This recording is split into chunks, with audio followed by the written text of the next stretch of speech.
The story starts by telling interesting rumor. There is an existence in this world that even the top armed groups around the world are afraid of. But the surprising thing is that a killer like him is an elderly man in his 60s. His name is Peter. The scene shifts to the present, where a man beaten up badly with others lying around says that everyone who even followed Peter now hunting him. The man with a mask just listens quietly. A confrontation. It's you, isn't it? The man confronts Peter. But you see, the image solidifies him as ruthless as standing in a pile of bodies. And no matter how much I think, it just doesn't make any sense. Thousands of eyes are watching you, and are after your life. Why does no one able to find you? Even if he is Peter, this did not made sense.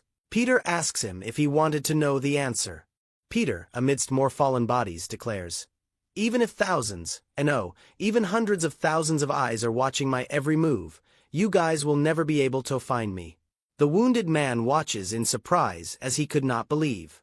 The man removing the mask says, the Peter you all are looking for is now. A man reacts in disbelief. And away. That's impossible. Man in distress exclaims, Peters, you're. The image reveals the intensity of the situation. The masked man now holding a cigarette and then a gun pointing to the wounded man.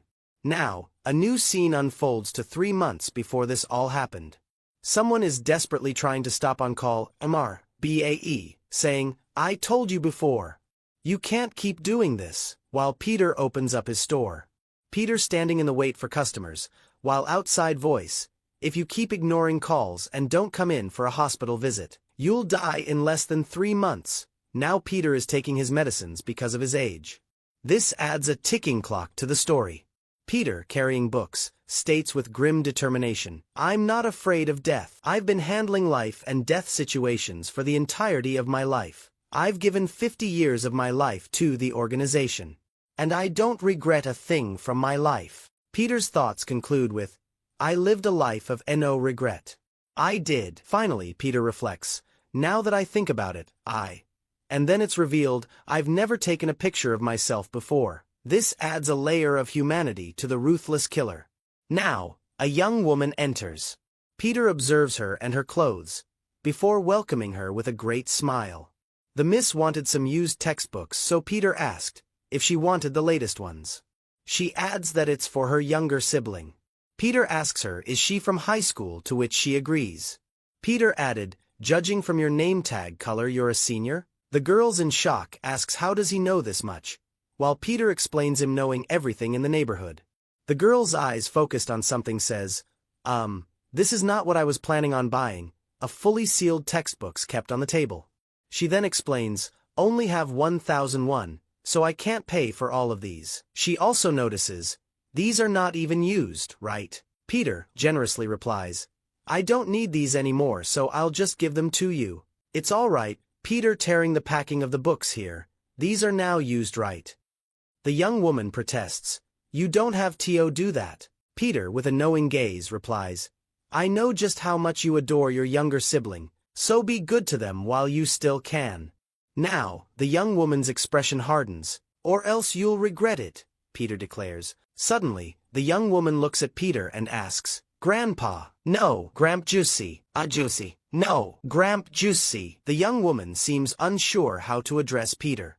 Peter then says, how about just calling me Mr.? The young woman replies, that's right, Mr. While wrapping the books in tape, Peter asks, have you ever regretted something before? Peter continues his thought, observing a somber scene in his mind.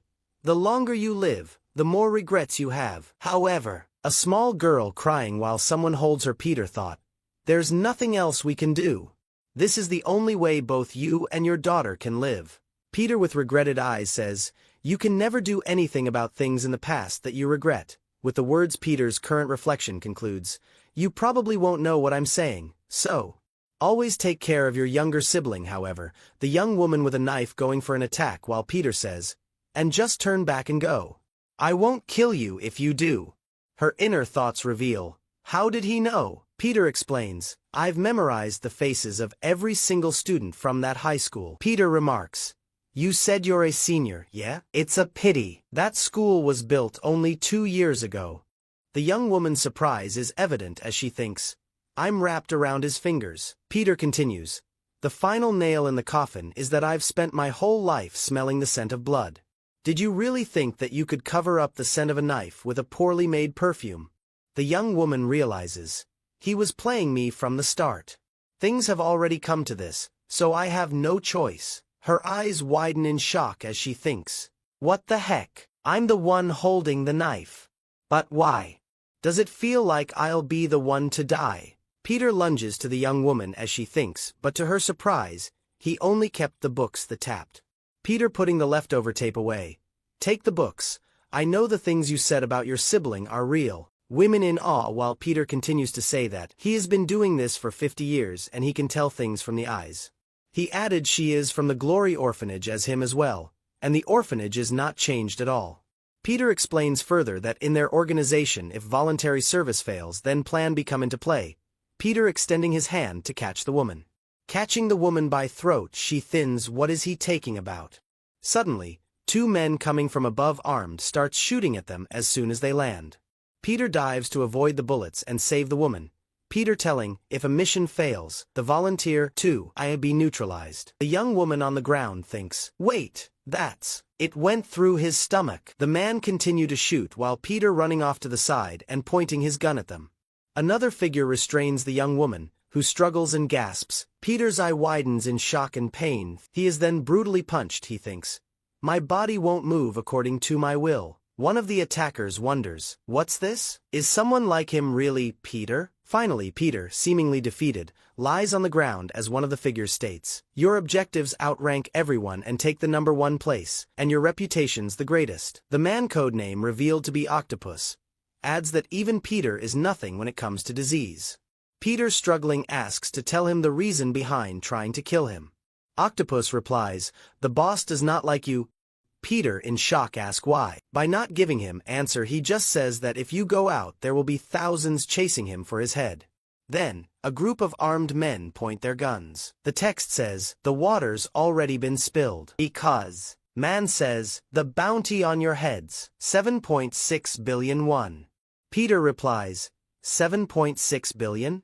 That's funny because that's exactly the same amount of money that I have in my bank account. Octopus replies, that's right. It's the money you saved up for the entirety of your life. Octopus adds, but now, that money's going to be in someone else's hands. Octopus laughing menacingly. How lucky of them, right? So, Senior Peter, please die by my hands. Peter becomes angry from his words.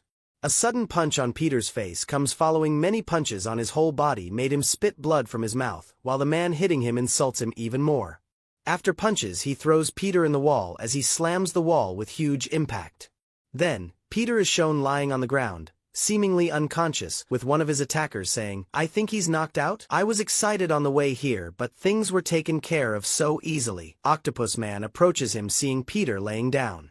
Peter with a flick of his finger throws a flashbang as a small present for him. Octopus retracts in shock of seeing a flashbang on his face. Whole building flashes while rain pours outside. Then, it is shown that Peter has escaped. One of the men says, he's gone. He lured us into throwing him to the back door. Another man says, he probably hasn't gotten that far since he's bleeding heavily. Hurry up and find him. Finally, the young woman from earlier is shown shocked of what happened there. The rain was heavily pouring while the image of playground is shown.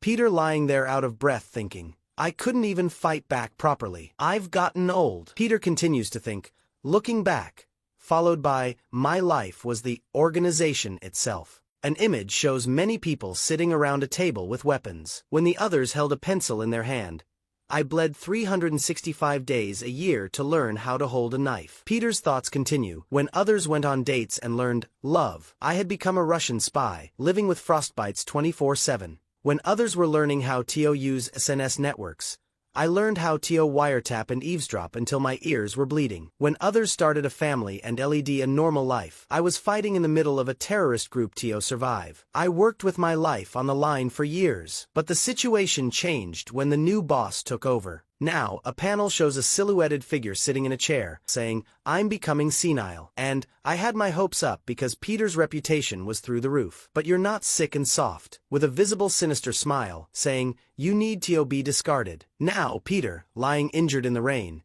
thinks, "I gave up everything for the organization. Was my life always this pathetic?" Peter, gritting his teeth in anger, says, "They should have not done something like this to me at least." Peter, struggling to even speak now, says his last words, "I can't die like this and can't let them have my money." Peter, face in anger, tells that money is for little girl crying. Peter, finally eyes fading, fell on the floor unconscious in rain. A place seems like restaurant is shown as octopus hideout. Then two men who ambushed Peter are shown taking about that they lost 7.6 billion in front of their eyes, while other thinks why the organization is giving so much money for a dying old man. The black hoodie man explains that this much respect should be given, while other disagrees, stating money is first. Now, looking at a picture of Peter, declares with intense determination, "I'll kill this myself, and I'll become successful." Another voice asks from off panel, "Do you know, that's the first ever picture with me in it." The perspective shifts to show Peter standing behind the man holding the picture. The man in the green jacket exclaims in shock, "Who? What the hell?" Peter, revealing himself to be a younger man with dark hair, also wearing a red plaid shirt. The man who was stirring the pot says, "It's not him." The younger man in the red shirt, "I don't know either. When I woke up, I was already like this." The man in the green jacket steps closer to the younger man in the red and says, "I'm sorry, but you've come to the wrong place. This place isn't somewhere a student like you should be." The younger man in the red shirt grabs the arm of the man in the green jacket and says, "I came here because I know everything. Stop wasting my time and take me to the eight-legged man." The man in the green jacket, looking down at the hand gripping his arm, smiles broadly and says, "Oh, you're from the same trade as, what brings you here?" But if a person from the same industry comes here, he then suddenly throws a punch at the younger man. "They have to die though." The younger man's eyes widen in surprise as the punch connects. "What the dash?" The man in the green jacket in shock. "What kind of strength?" He blocked it with his bare hands. Peter now says, "Yeah, that's right," and breaking his fingers with his hand.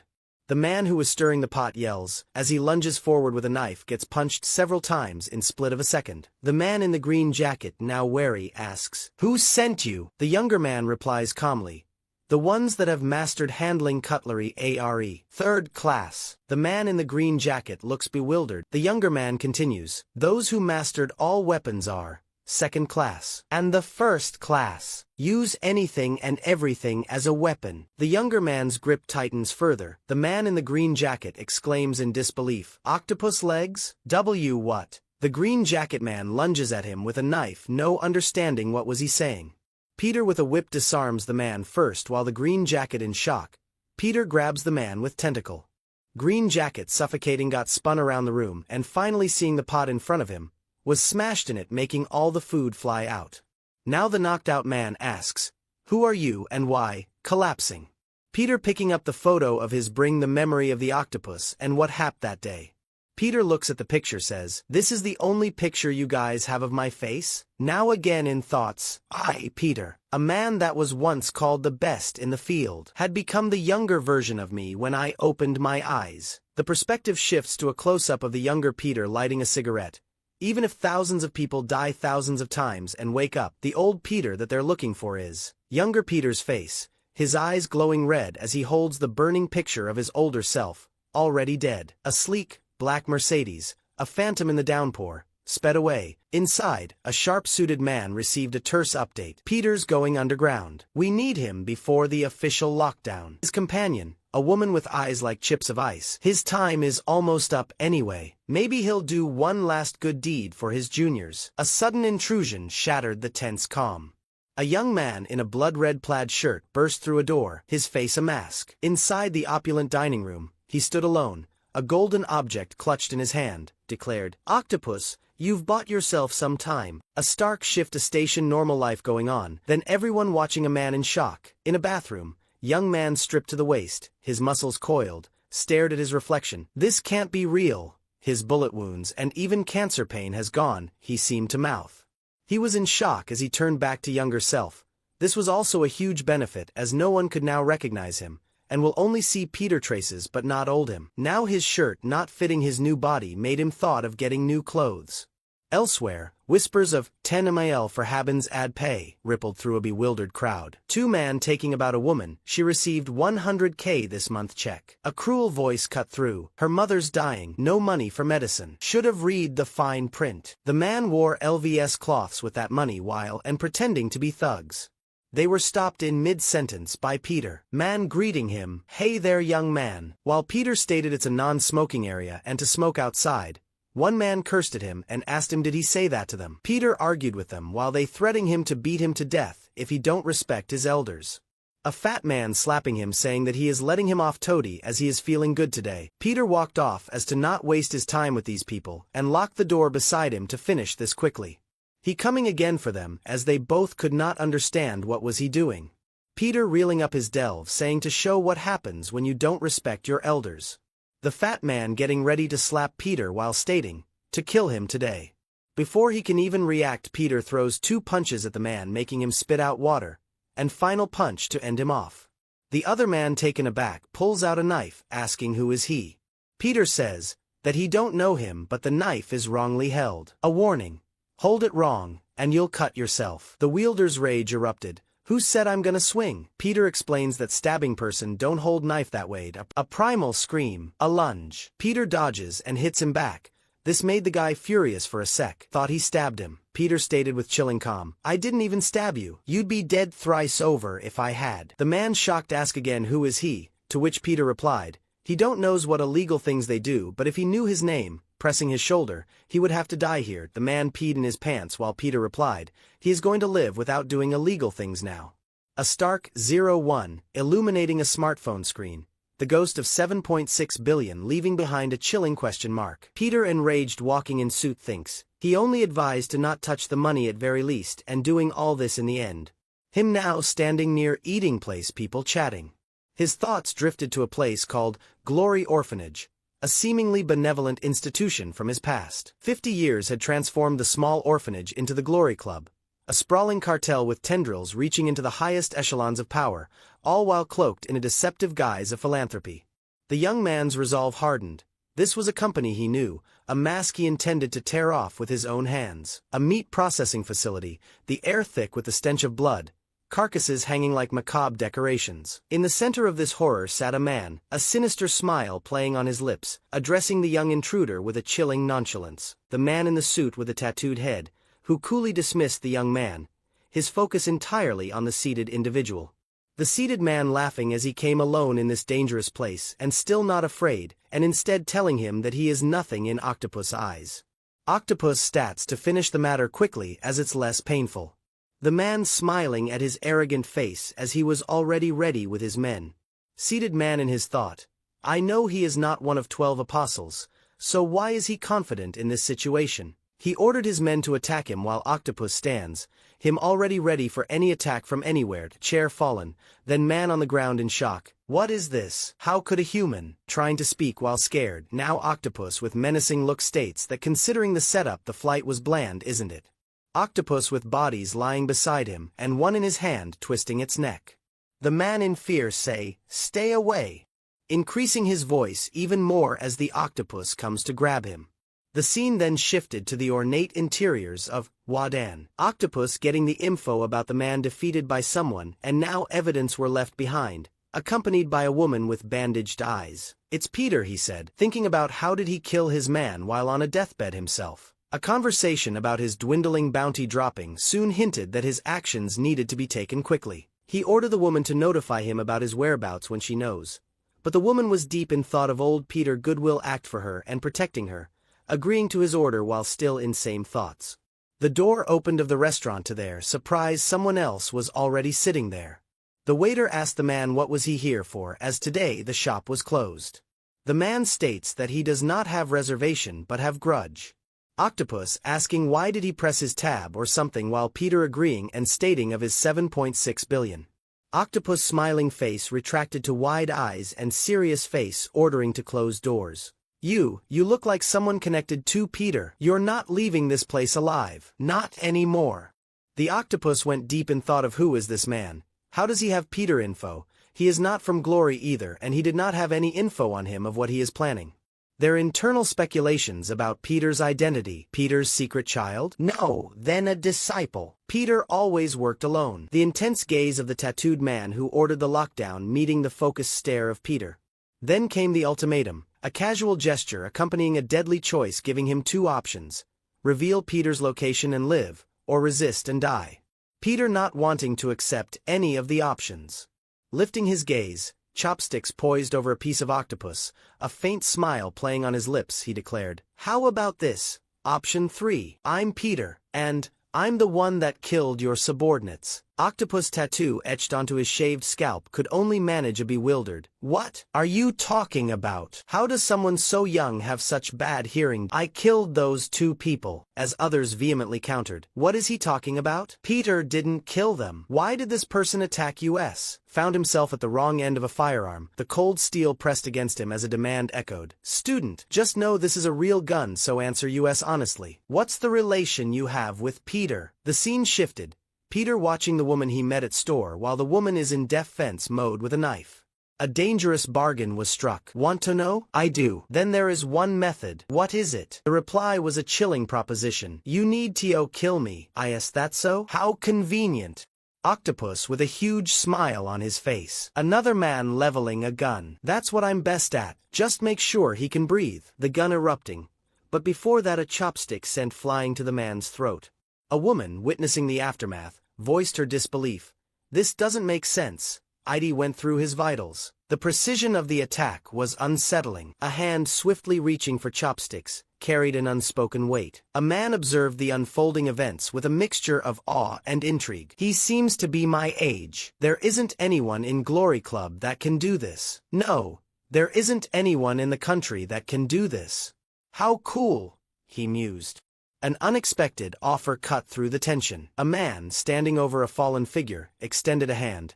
"Even if this is luck, that was quite flashy. I like you. So, what about joining us instead?" Octopus trying to buy time, reaching out for his gun. The violence flared anew as a man, consumed by rage, unleashed a furious shot. Another desperately sought protection. A red table held aloft as a makeshift shield against the onslaught.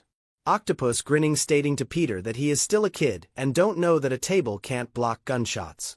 Blood pouring from behind the table made Octopus give him another chance of speaking and join them. He dashed behind the table with his gun to finish him off, but he was shocked to see the bizarre twist. The red liquid pooling on the floor revealed not as blood, but as chili oil. A frantic search ensued. "Shit, where is he? He's not behind the pillar. Where is he? He isn't some ghost." His face contorted in fury, could only seethe. Peter hanging onto the pillar above him with chili oil in his mouth. He blasted whole mouth full on his face, blurring his vision. Close combat erupted, Peter dodging his gunshots, disarming the gun in split second, and hitting him with a lethal uppercut. An injured man gasped, "I can't see at all, he's too fast." "Is this really a kid?" A looming figure, hands outstretched, seemed poised to deliver a final blow. Peter grabbed his head and twisted it backwards, making him fall on the ground while Peter watches over his body. How does this make sense? Octopus thinking of his past about having went against countless opponents but no one as skilled as Peter. The man with the octopus tattoo lay injured, taking his memory from past. Special technique, you'll always meet strong opponents. You need to subdue those targets when they get distracted. At that time he created a special technique only he could use. Another memory showing him grabbing and chalking the man crying for help. His instructor telling him to don't turn back on a defeated opponent as it's the most dangerous thing. Octopus grinning as he completed his technique. Now in present he snaps of his memory, grabs the feet of man and suddenly surround him and twisting his body and breaking joints. Him further chalking him to death while saying that he is in this line before he was born so he has more experience than him. He getting happy about finally winning gave his full strength to his last blow, but to his surprise he was blinded by rage and did not even notice who was in his grasp. His subordinate was there and he did not even notice. I've been doing this line of work for decades, so I'm 100% sure, he declared, that I'm gonna die to this man. It could be possible that the 12 apostles, no, he could be even better than them. Now desperate pleaded, wait, let's talk. Okay, was the reply. A woman was threatened, a disturbing negotiation unfolding. I will give her to you. The woman denying, but to her shock he made her shut up. Peter made a deal and praised him as a Glory Club member. Now Octopus trying to run away by giving her to Peter. He was making a plan of finding about him and slitting his throat, but he was stopped in mid by Peter's sentence. Peter used Octopus' sentence on him of not showing back to other. Octopus in shock as he realized that the person from start there was Peter himself. Him still in shock, could not even move. Could only manage a choked whisper, "There is no one that knows Peter," and lived right, while Peter extending his hand came for him to give a finishing blow, breaking his arm, cracking his back, and rotating his head 360 degrees. He made sure with this blow that Octopus dies. High above the city's glittering skyline, a lone figure stood silhouetted against the night. Voice, "It's been confirmed that the 8-legged man died. The CCTV inside the store has been removed and, by the time we arrived, there were no clues left. A elder who was on death's door was shot, but he returned after a day and killed 4 well-trained killers without leaving a trace. In the shadows, a decree was issued, the words carrying immense weight. Bounty of 7.6 billion, ASSS-level mission. Tell all the Glory killers that from this moment on hunting Peter is allowed." Back in the bustling city, amidst the oblivious crowds crossing a street, a small child pointed excitedly. "Dad there!" Everyone looking up to something, while in middle Peter himself looked at the giant board with his picture asking for donation, but the real thing was to notify all Glory members of the hunt. Peter walking through the crowd holding the banner of donation saying to not look for him as, crumbling the paper, he will go find all. Peter walking through the streets, thinking about moping the Glory Club. He needs some reinforcements and he has one person in mind, remembering her with a dog with sharp teeth, thinks she is a bit weird. Coming close to a men's bathrooms, he opened the door, heavy and suffocating. How is the number of people always increasing? As he passes through the sleeping men one by one, his gaze swept across the grimy wall plastered with faded advertisements, his fingers tracing the peeling edges of a flyer. It was between the organ trafficking and a steamy night. His hand paused. Here it is, now bathed in the stark light of a doorway, standing at the top of a dark, spiraling staircase, a place he shouldn't be. He was amazed to see a well-furnished room with antiques. The room was slathered in money, with the most expensive stuff, and a bar with all exquisite wines. Suddenly a stale with pointed end comes close to his neck. He questions her about the things in this basement, are no use to them, as she was blind, and a German shepherd barking at him. She replies with a threat, to get rid of a corpse for the first time in a long time. As she is blind, she uses her smell to recognize him. She realizes that he is young, and not a beggar, and also not a petty thief. He is excluding some killing intent. With a swing of the stale asks him, "Did the Glory send you?" The fight begins, while Peter only dodges her attack, and she attacks with full force. Now Peter stumble upon a wall, as she compliments him for dodging all her attacks, she ready to throw her stale with a warning. Careful, hitting the wallpaper as Peter dodges again. Peter looking at her attack, thinks is she really blind? While she lunges at him to attack says, "Never seen a blind person like me?" Her face a mask of surprise and confusion, as now Peter caught her in mid-attack in air, and slams her onto the cushion with huge impact. She laying on the cushion. "Tio think there'd be a guy of your caliber at the Glory of today." She adds, "Killing a disabled person feels dirty, doesn't it? But what can you do? Our work only ends when we kill a person." Suddenly calling the name Alexander Macking, we then witnessed a snarling dog lunging with the command, "Bite." Finally, a character expressed utter shock as she could not believe what was happening. Macking? As Peter now petting the dog and the woman on the couch, hinting at a deeper, more intertwined connection. Ray. The word formed in her mind. Rejuvenation. Fingers pulling at his smooth, unlined skin, a desperate attempt to confirm the impossible. A gasp escaping her lips. "Your skin's so soft. Even your old man smell is completely gone." Evelyn, lost in the miraculous transformation, rose from the couch, arms thrown wide. "Did you die like this? Hurry, tell me, so I can try it too." Peter hitting her in the head, calming her down a little. Her now asking how is he going to go to Glory by himself. He began, his single word hanging heavy, "Get in," using the eye of the storm. Not understanding his words asks him to explain it more. He explains, as Glory is set on catching him, and that is the way to hold and shake the inside of the Glory, as he was going to become a killer in Glory Club, a determined look on his face. Evelyn argued with Elias. "What kind of bull?" she spat. "Crap, I'm sure it sounds like some." Her eyes widened, a sudden clarity cutting through her desperation. "No, wait." She realizes that Peter has become younger and there is no one to recognize him, and if he becomes a Glory killer, It's just like Peter, looking down at miniature figures on what seemed to be the palm of his colossal hand. She complimenting, "You're a scary one, aren't you?" Evelyn, seated on a couch, "It's impossible. As you know, Tio become a killer of Glory Club. You have Tio be a graduate of the Glory Orphanage. Past Peter was from Glory, but the younger on is just an outsider, so he could not become a killer of Glory." A cold smirk played on his lips. There is one way, and that's enrolling in New Glory High School. The scene shifted to a school building, girls gathering around a figure, blushing and hitting on a figure, probably Peter.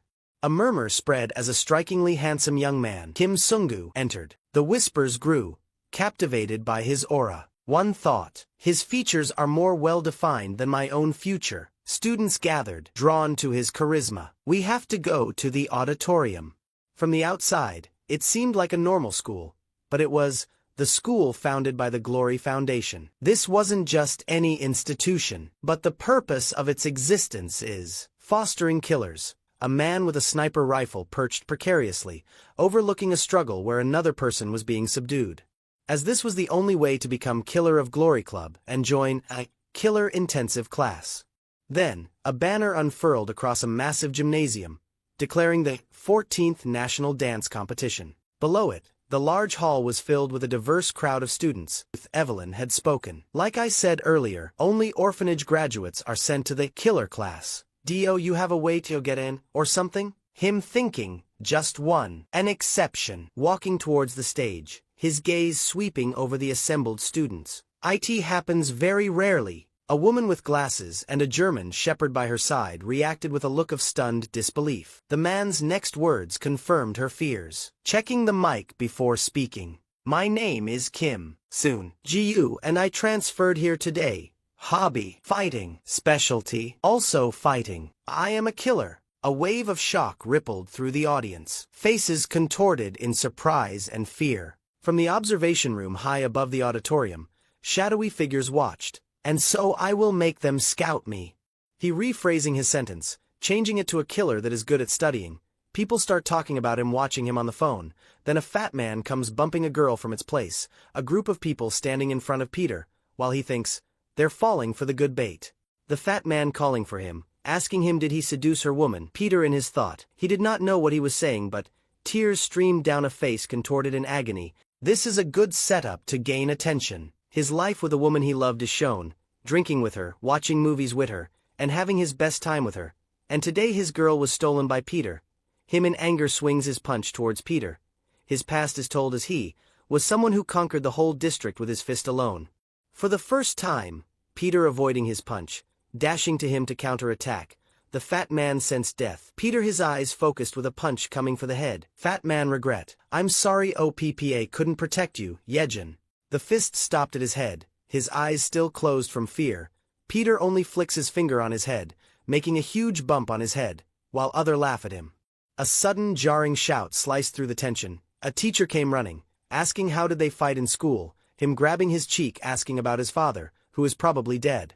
"Still, follow me," he urged. "How dare you do that to a teacher who's like a deity?" A shadowy figure from behind the wall asks what to do. Another replies to find out more, while other agrees, and pointing at Peter looking at them orders to kill him. Teacher taking him holding his ear through the crowd, asking him to follow him. "Why's that guy here? Could it be that he wants to get rid of this school?" A young woman, her face a mask of wide-eyed shock. Now again the school building is shown, shifting to the girl from before sitting. Peter asking her, "Is there a vacant seat?" Sitting near her, she asks him why was he here. Peter explains that he fled from people following him. Yunbil, with long brown hair, held a red apple. "I didn't have any appetite." "You say that, but that's a lot and oh," while she simply muttered, "So noisy." The image of Yunbil appears again, this time with a thoughtful, still holding the apple.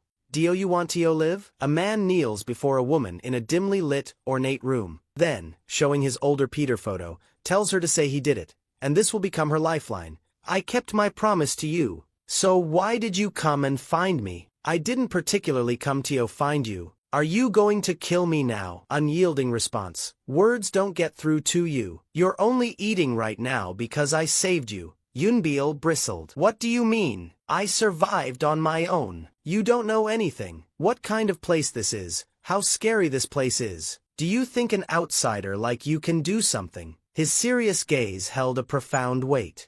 You can help me, he'd urged him in the bustling outdoor cafeteria. You're on the same boat as me, someone who doesn't know anything.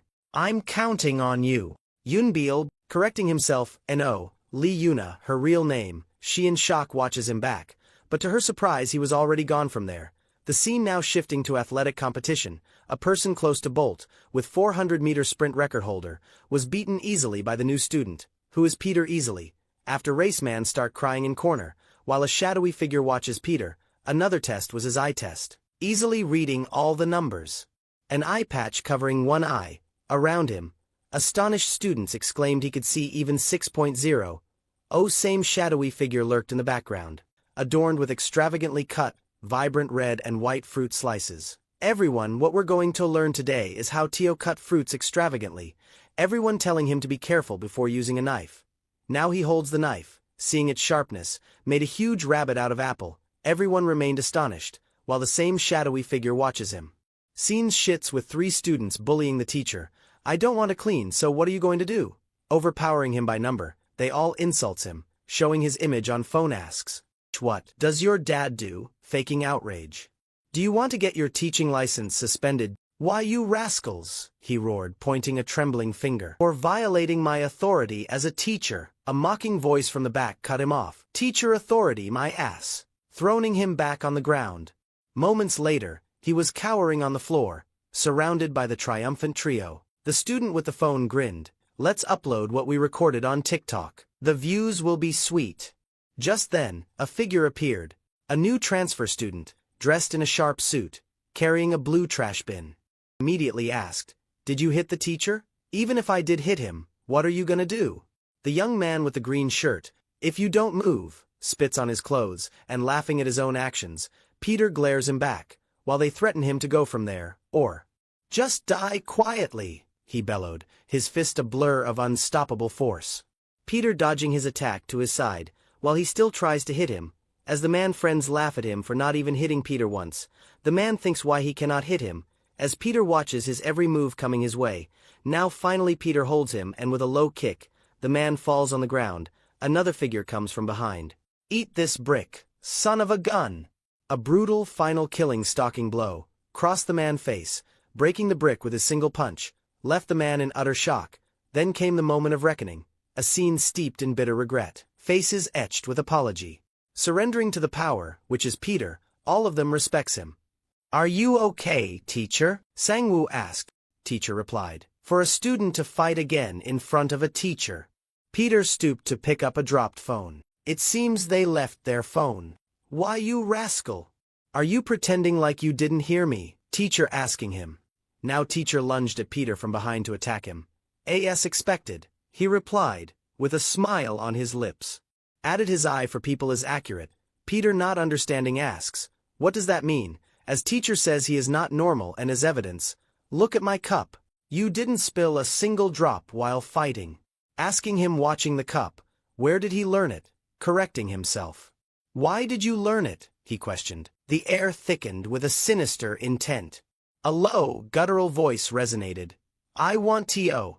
The close-up revealed a face contorted with rage. I want to get revenge, while in his mind, against you glories who stole my life. He added, my house, my family, my money. I lost everything I accumulated. Teacher finally asks, do you have any thoughts of joining the volunteering club? Peter smiling thinking, I've been waiting for him to come. Remembers past memories, from grabbing his cheek to the shadowy figure, who was always keeping his eyes on him, as he already knew who teacher was, glory killer instructor. Teacher taking him to the main classroom through the hallway, telling him about killer stuff. Peter now opens a door, where glory killers are fostered, was left in shock to see what is inside, asks himself, is this really place of killers? While he watches. Normal-looking students enjoying their time. Teacher grabbing the attention of all tells about Peter to everyone, while the woman gets shocked to see him there. Peter looks at her, while she in her mind keeps talking to herself, and Peter winks at her, leaving her in tension, as to why he did that to her. Is he going to kill her? A polite smile plastered on his face. He introduces himself and says, thanks for the warm welcome. Warm welcome, my ass. Two hulking figures came from behind. They don't understand why a person who is not from orphanage is here, but Peter was from orphanage in first gen at that. Teacher stepped forward. Let's just do a simple welcoming party. Then, a young woman and man. Then we should have some punch, they stated. A group of figures emerged from the shadows. Each clutched a glinting knife. Their expressions a chilling mixture of anticipation and malice said. Blood punch. The two figures coming forward in anger tells them. They should be then one welcoming him. The woman tries to stop them from fighting him, as she thinks they might end up dead. They don't listen to her, instead warms her to side or get beaten alongside him. They stand in front of Peter asking can he fight. His expression spoke of countless battles fought and won. Yeah, a bit, he answered. About 1,500 times, thinking in his mind. You better be nervous. As they both with knife in their hands, dashes at him, telling this will be his last fight, Peter easily blocking their attack, while staying in single place. One person tells him that people like him don't knows what they risk their life for, while other states that, to become the bet killer just like him, Peter thinking who. They tell him it's disciple Pietro. There's no place here for a nepotism baby like you, his arms still locked across the new transfer student's face. Peter getting back from their grips, wiping his hand on his back. Ha! I'm getting tired of this. It's really annoying listening to you two split up a dialogue. So just come at me together. The two men now rage. You're out of your damn mind. Charged simultaneously. You have no idea how much weight our 18 years of living possesses. His face contorted in a mask of confusion. I've lived for 65 years, thinks in mind. Now future after the fight is shown, the two men sweating like crazy, while other praise them. They added that the new kid could not even do anything and got afraid and left. The school hallway is shown as the night settles. Peter wailing there silently, a voice from behind calls for him. The girl confronts him asking, why is he underestimating volunteer club? Peter denying her words. She tells him, she watched him fight and not even once. A scene of two men fighting Peter, kicking from above and below. She asks did he put any strength into his fist. Peter defending, I always do my best. You're lying. I have proof. Pointing to the two men, unlike them. You're not even sweating. Peter standing fine. She slams her hand on the wall cornering Peter. What was the reason? It's already suspicious that you're in this school. What is it that you want to earn by hiding your powers? He offered a hesitant, well, standing awkwardly, sliding down from her grasp, before abruptly declaring, sorry, but it's time for lunch. A solitary figure stood at a dimly lit bus station. I'll be back, he hummed. When the sun's back out, he grinned. $1,000,001 just for renting the bus. I got real lucky today, he hopped with glee. A flicker of confusion clouding his features. I'm sure I took a group appointment today. He glanced up as a sleek, business-suited man approached. Why is it just one person? What about the others? It's just me. A moment later, the man with the glasses. I have a lot of stuff, gesturing to a row of identical blue suitcases. Driver loading the suitcases, cursing his luck, suddenly feels something, which catches his attention. The suited man's gaze intensified, leaning in close. Do you want to bet on something? Try to guess what's in the suitcases. From the driver's seat of a moving bus, a man's face appeared on a small mirror, his expression grim. I didn't accept the bet. While the man sits watching him and smiling, he knew with a certainty that chilled him to the bone. But, I know I saw what I saw. It was definitely moving. Suddenly, here, attention. There's a new quest. His gaze swept over a silent assembly of young people. The team who'll be able to succeed will receive a volunteer certificate. Peter and woman standing side by side. You'll become a killer. Students ask the teacher about the quest, which was about recapturing, briefing them about the quest, telling the frequent kidnapping of teenagers, and one of them is chairman only son. One question from behind asking, why the person won't call the cops on them. Answering her, a shrouded figure's existence was confirmed, while the determined, furious face of a man burning with rage declared, Chairman Choi wants revenge. All we need to do is save the son. Then the directive came, raise your hand if you want to do this. The room filled with murmurs. A sense of unease rippled through the group. I don't have a good feeling about this. Meanwhile, A young man with short gray hair recoiled as a sandal was suddenly pressed against the side of his head. "You guys can rot here for all I care." Two muscular men discussed the situation, one raising his hand confidently. "There's no one other than us who do it. I don't think we're the only ones." The other agreed, "I saw it too." Then, the young man and woman from earlier both raised their hands enthusiastically. "Looks like Nepo Baby and Loser are coming along too." "Why are you copying me? I had it raised from the beginning." The girl's threat was swift. "If you're lying, I'm gonna cut off your hand." To which the boy pleaded, "Don't say such scary things." "We're already prepared," someone stated, while another asked, "Do we just go beat them up?" Teacher denying telling them to first. "Play as much as you want," Peter confident eyes, thinking that he finally got a chance. But a voice echoed over an image of amusement park, two young people enjoying themselves. The shocking truth followed, "We're recovering a kidnappee in an amusement park." The bustling sounds of Palinworld, an amusement park, filled the air. "I don't get it. Why are they wearing bikinis at an amusement park?" one asked, blushing standing there see her, while Lee Yuna states, "Say that after turning your head." "I'm saying that, but I really don't know what to do." Teacher said it was this place. Back in their debriefing, a man pointed to a screen displaying information. "That's where President Choi Yun-chang's son was kidnapped." The briefing continued.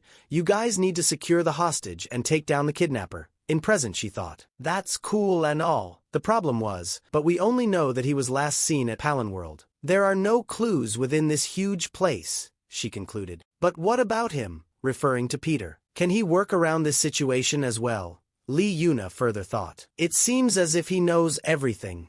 Their initial attempt to access a ride was met with a polite but firm refusal. The team was incredulous. They argued with him as they all didn't know how things like that work. Despite the setback, the main character seemed to be processing everything. Yuna saw her phone to check reservations, but it was already fully booked. As they were waiting for a clue, the two men started playing on kids' rides, enjoying themselves fully, without caring about others, Peter and Yuna. In another attempt at a game, the booth operator, with a sinister grin, welcomed them. He thought of scamming them, as his smile widened. As he made adjustments in the game to his favor, he encouraged them in his mind to spend more and more money and even use as many tries as they can. She walked away with a massive stuffed rabbit and other prizes. "Thanks, boss," she said to the operator. The Peter looked out over the park. "Hyung, let's go over there next," Lee Yuna called out. Meanwhile, their two friends excitedly waved him over. Peter observed, "They're really excited." A thought crossed his mind. It's probably their first time at an amusement park. As they had same childhood as him, he continued, "So, have as much fun as you want. After all, we don't know when we'll be able to laugh like this again." Lee Yuna, however, was focused on something else. "We didn't come here to play, so what are we doing?" Suddenly, her expression changed. On her phone screen, a notification popped up, "Choi Yunjeol's AirPods." She exclaimed, "Choi Yunjeol? Isn't that the president's kidnapped son? No way. Is he around here?" Her thoughts raced. But why is the signal? She found herself outside a restroom building marked with a female symbol. Did someone pick up his AirPods? She mused, then considered. Or it might be someone with the same name. Ultimately, she decided, let's go in first. Inside the women's restroom, another woman was applying lipstick in front of a mirror. Lee Yuna's thoughts continued. There's nothing unusual, but the signal is definitely coming from her. She approached and politely began, "Excuse me," thinks to carefully ask her while smiling, "Where did you get those AirPods?" As the other woman screamed seeing her. A man burst into the restroom. "Babe, what's wrong? That crazy suddenly appeared behind me and tried to hit me." The man, stepping in front, asked Lee Yuna, trying to intimidate her, while she tried to calm him for the misunderstanding. "Who are you to mess with my babe?" Pushing her back, while his babe laughs. The man, furious at Lee Yuna's sudden aggression, raised his hand, "But let's give her a little beating first." As the scene shows the two men asking Peter about Yuna, and is she safe, he denies to not see her, but also tell them to not to worry about her. The scene goes back to Yuna eating candy, as before the man could move, she jumped over him. He grunted as she made contact, a surprising force emanating from the seemingly delicate girl. Before he could fully react, Lee Yuna drove the stick of her lollipop directly into his ear. "Oops, I did it unconsciously," she thought. Lee Yuna, now completely in control of the situation. "Now tell me." The babe next to him, terrified. "Where did you get those?" she pressed. Meanwhile, Peter standing watching his phone, while other watches him blushed. Lee Yuna, these are Choi Yunjeol's AirPods. I've found the place where they had been lost. The Peter looked up. It seems like we thought of the same place. One of the confused teammates asked, what are you talking about? Peter explained, no matter where you go, it has to be a place where it's not strange to scream or jump at someone. Look at the reservation link for this ride. It's been fully booked the whole day, he stated, yet I haven't seen anyone enter it. His gaze then shifted, pointing directly at the ominous structure. The haunted house, kids. The entrance to the haunted house was unsettling, dark wooden doors. The two muscular teammates immediately responded. We don't know what might happen, so just follow us. As they followed at last afraid of ghost. Peter's gaze sharpened. It's strange. Why aren't there any people? His gaze sweeping the eerie, empty hallway. The realization hit him with a chilling certainty. Get ready, the Peter commanded. Our mission is about to start. The mist on the ground started to fill the room. One of the muscular teammates, his face etched with concern. Are we gonna be all right? Peter recalled the details of the kidnapped president's son. New, sharp thought struck him. From the very beginning, their mission was to get kidnapped. As they all fainted from the smoke, and one man close to fainting, saw someone approaching them, as his eyes were coming to full close, scene shifts slamming the door open, with a word stop, as the instructor came running to the room, asking about the kids on mission to call them. His subordinate tries calling them. They're not picking up. What's going on? This wasn't just a simple mission. He told him, Park Sang-do. He was chosen as a disciple candidate, but got kicked out because Glory couldn't control him. The subordinate, forcing a smile. Wait, instructor. Our kids aren't just a bunch of buffoons. They've learned everything they need, so nothing bad will happen, right? The instructor denies him. The subordinate's face, his mouth gaped open in a silent scream, as he stammered. Instructor, is that? Meanwhile, a new scene unfolded, with the suitcases from before kept in, and also Peter and Yuna were also tied there, while the man standing next to them says, Do you know, I put you to sleep with chloroform. However, when normal people faint from it, they sleep with their mouths open. Back at the command center, the subordinate, his face a mask of terror. We need to stop him quickly. Park Sang-do is a very cruel person, he stated. Now's not the time to be like this. We need to save them, he implored. Suddenly, the focus shifted back to the woman. He figured me out. What should I do? While the man comes to grab her, while instructor states that he will cut their legs if he catch them. He suddenly stops in mid, as Yuna phone rang at the perfect time. He watches the phone and picks it up, asking who is there. Instructor call his name, as his face in rage. His words chilling. If you touch a hair on the kids' heads, I'm going to put my life on the line to kill you. Long time no hear. Anyway, why are you saying such scary things? Don't tell me.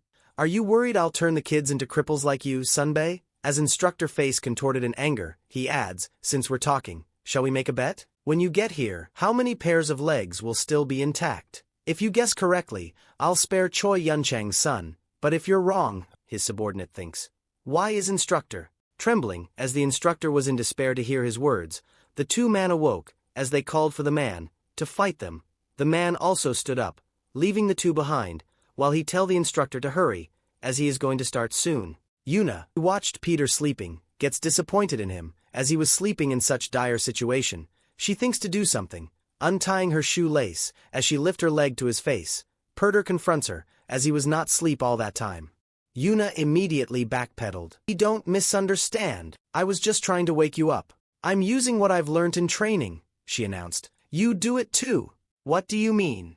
Wait, when did you do that? She exclaimed. It's been a while. I would have stopped him if something had happened, he stated. This isn't a simple kidnapping case. That person we saw used to be affiliated with Glory. Sunga knew. With that being said, Miss Yuna, do you like gambling? Back at the other end of the line, the two menacing figures spoke. For a normal office worker, you're quite gutsy. So, tell us if you don't want to kick the bucket, Juicy. Where's Choi Yunchang's son? A close-up of the grinning speaker's face revealed his chilling proposition. You have quite foul mouths. Since I like that, I'm going to offer you guys a bet. Exchanged glances. A bet? Sure. The instructor in the car going to them thinks that if they accept his bet, they will lose the bet, as the man taking something out from his behind was revealed to be two knives, asking them to give one leg each if they lose. The taunting continued. "Oh, I thought you were an ordinary office worker, but you had a sexy side to you, huh?" Ripping their shirts apart, telling to make him crippled from today onwards, as a knife came rolling towards the man, as the man states that bets are fun when fair, handing him his one weapon. The other man charges at him saying, he will regret giving knife to him as he is best in it. The fight was brutal, as the knives clashed with each other. Dako Hyung thought, this Juicy isn't actually that great. We're using the same knives, but he is lacking compared to me. If it's a prolonged fight, I'll win. But then, an unexpected turn. But, what's that? He reeled back, thinking, it's strange. I'm sure it's the same knife. Parrying it at last movement, still questioning something. What's up, boy? Is something wrong? Man in suit taunted, observing Dako Hyung's bewildered expression. That dirty son of a gun. What's wrong, Hyung? Jay cried out. This knife. He finally understood. He was using a blade that has no edge. Just then, Jay and Yuna burst into the clearing. Yuna cried, we're here. We'll help. Dako, lifting his hand, stopping them both in place, roared, his voice filled with a fierce determination. Don't interfere. This is our fight. If we can't win, neither can you. So, just stand there and watch. Dako Hyung looked at Jay. Right, Jay? That Juicy doesn't know what our motive is. They remembered the Hell Month, the last hurdle to complete the orphanage. Instead of water and food, the only supplies we were given were a pistol and one bullet. They were thrown in a place where there are thousands of wild beasts, and we had to do whatever we could to survive. The bullet was used in many situations. For hunting, for betraying a friend, or even for oneself. It was a grim reminder of the sacrifices. We refused to give in. Instead of dying like that, we desperately tried to survive. We saved our bullets till the very end. We instinctively knew that one day, 2 of our bullets would determine our fate. They faced down a roaring bear, pistols blazing, surviving against impossible odds. After the Hell Month had finished, only the 2 of us survived. And then we heard a shocking story about a young boy of our age who became known as Disciple Pietro. In 58 years, he was the only person who hadn't used his bullet and survived. For 10 long years, we've spent 10 years trying to become like Pietro. To become the best. Peter, his face impassive, listened to their declarations. Juicy, you're just. Dako Hyung sneered. The air shimmered with energy as they launched a furious assault. A mere step on our path. One of the fighters, Jay, lunged with a body grab, aiming for a critical strike. Gwangyu absorbed the blow, his calm demeanor unwavering. Hyung! Jay shouted, as Dako Hyung seized Gwangyu's arm. I told you, his body twisted, that you'd regret giving me a knife. Gwangyu's smirk widened. Seriously, instead of your leg. He caught Dako Hyung's arm. Maybe I should cut off your arm? Dako was not finished there. If there's no edge. Dropping the knife from his hand, and I can't cut him. Jay secured his grip, catching the knife. Then he just needs to be stabbed.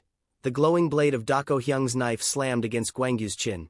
You want to become like Pietro, huh? Suitman challenged, as Dako stood in shock to see small bits of broken knife flying. Gwangyu raised his own kukri, as he destroyed other knife with it. Can you? He asked. He tells them that the knife is kukri, which weighs 3 times more than dagger, and he also trained his entire life with it. Smiling adds, it's faster than knife and heavier than axe, and that this weapon is a murder weapon.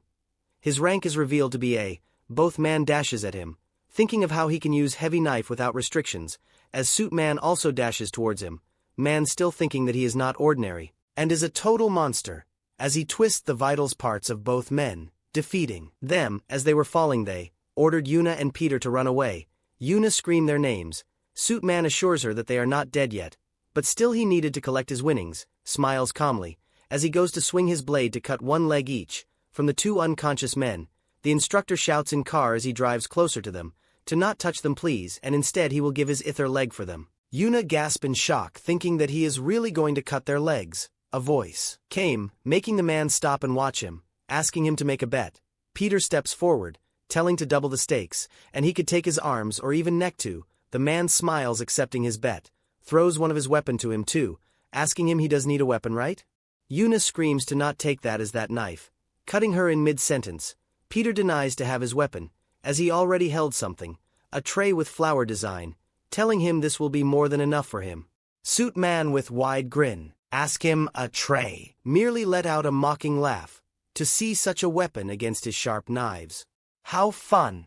But just so you know, student, I won't go easy on you. With a sudden burst of speed, he attacked. Peter dodges the blow, stepping back. So you're using it as a shield, huh? Not a bad idea, the suited man mused. How many more of my attacks do you think that nickel-silver tray can take? Can it endure even one? The instructor's shocked eyes are shown, still thinking to not let the thing happen again, as the last time. As he forms his figure in mind, thinks, I can't lose everyone to Park Sang-do. Now instructor passed at the casino, a nervous Miss Dealer watched as the suited man. Things like this always happen to me. Do you think I'll leave this place dead or alive? If I were you, I'd go all in on my survival. As many figures with chainsaw stood beside him. Young instructor tells Park Sang-do, you need to be sacrificed. Starting today, you're fired. And all the men rush to him. No matter how good Park Sang-do is, going against 5 such men should be impossible. However, as instructor watches in disbelief, as Park Sang-do was no ordinary man, making it seem like he surpassed the human limit. And that's, seeing his own leg fly in air, when I died as a killer. Sang-do making a blood mess, and winning the fight. The only important thing, was how monstrous the person holding that weapon was. Park Sang-do smirked. You're lucky, student. But what's that? Your one and only shield, got split into 2, huh? Peter, holding the now broken tray, looked stunned. A young woman rushed forward. I need to help. Peter asking, did you say it was a cookery? Your attacks were more fierce than I expected. As he bends the tray, clenching his hand, the girl thought, that tray wasn't a shield. But thanks to you, I got a weapon. Peter thanked it. Park Sang-do's smile widened. So you're not an ordinary student. What's with that peanut? Was it a coincidence?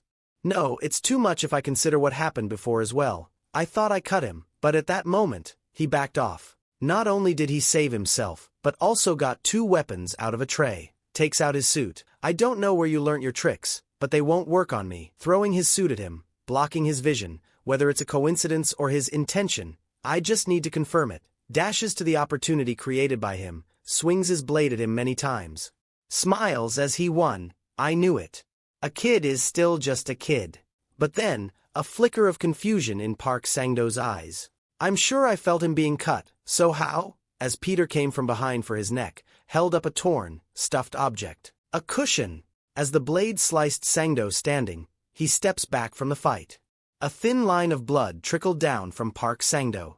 I'm going to die. He got behind me in an instant, and went for my neck without hesitation. Although I blocked it with my hand, his strike was directed precisely at my carotid artery. Are you really a student? I get it now. That tray shouldn't be able to slice through thick clothing and can't block my knife. So, Peter moved with blinding speed, a blue blur. He's going after my exposed neck. The clash was sudden, a burst of energy, and Park Sang-do braced for impact, with a speed I can't keep up with. Forget about whether he's a student. Is he even a human? The sheer power and precision of his attacks spoke for themselves. A young woman stood, due to the cookery's weight. Every time it swung, the things around it get destroyed. If you get hit, you'll die. But that juicy is slower than Kim Sung-gu. Kim Sung-gu will win. As Peter dashes towards him to attack, suddenly it was Peter who got hit instead, in his cheek, observers wide, fearful eyes of Yuna with her hand over her mouth, eyes wide. Kim Sung-gu got hit. As the man takes out the hidden knife inside the blade, stands telling him, this will work for the rats like him. Peter observes the scene thinking that his blade was 3 times heavier than regular knife, and as he ditched the weight, blade comes close to his eyes. Speed was stopped to be Peter advantage anymore. As Sang-do goes for a stab, now the clash of the blades gets intense, as all attacks were still getting blocked. Yuna realizes too that Sang-do is different from before, as he was much faster. Also adds that Sang-do weapon is for stabbing, but he was swinging it. Instead of stab, he takes his feet back to lung forward with maximum momentum for a stab, but gets stopped close to the Peter neck with trembling hand. His grip losses, as he now couldn't even hold his knife anymore. Drops the weapon from his hand, thinking that it was impossible. Standing with a shock face, watches his knife fall. Peter mocks him, asking that is he not able to put strength in his hand. Sang-do, still in disbelief, finally realizes that he was not going for his neck. From the start he was going for his hand. Annoyed, ask him what did he do to his hand. Peter explains by telling him the flexor, and other muscles, and even the radial and some nerves, which is required to hold something. He cut them all, showing the dripping blood from his blade.